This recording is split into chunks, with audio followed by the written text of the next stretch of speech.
முன்னாள் பிரதமர் ராஜீவ் கொலை வழக்கில் 25 ஆண்டுகள் சிறையில் உள்ள அனைவரையும் விடுவிக்க வேண்டும் என ஓய்வு பெற்ற நீதிபதி டி ஹரிபரந்தாமன் கருத்து தெரிவித்துள்ளார்.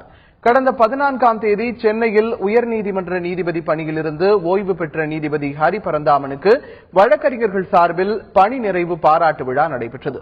நிகழ்ச்சிக்கு பிறகு செய்தியாளர்களிடம் பேசிய நீதிபதி ஹரிபரந்தாமன் மகாத்மா காந்தியை சுட்டுக் கொன்றவரை 18 ஆண்டுகளில் விடுதலை செய்ததாக தெரிவித்தார்.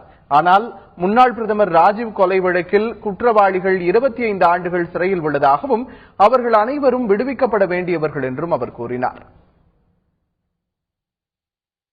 தமிழகத்தில் இந்த கொலை ராஜீவ் கொலை சம்பந்தப்பட்ட 7 பேரை பொறுத்தவரையில் நான் நினைக்கிறேன் அவங்க 25 ஆண்டுகள் இருந்து விட்டார்கள்.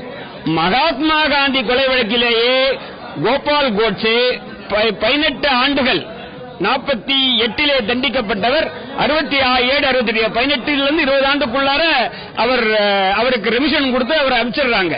அவர் 2003 வரை இருக்காரு. அவருக்கு 20 ஆண்டு இருக்கும் போது மகாத்மா காந்தியை கொண்டவர்களுக்கு இவர் 25 ஆண்டு இருந்தாச்சு. எனவே அவர் வென்றலான்னு என்னுடைய கருத்து. மேலும் சென்னை உயர்நீதிமன்றத்தில் தமிழை வழக்காடு மொழியாக மாற்றுவதற்கு பல்வேறு உட்கட்டமைப்பு வசதிகளை மேற்கொள்ள வேண்டியுள்ளதாக அவர் கூறினார்.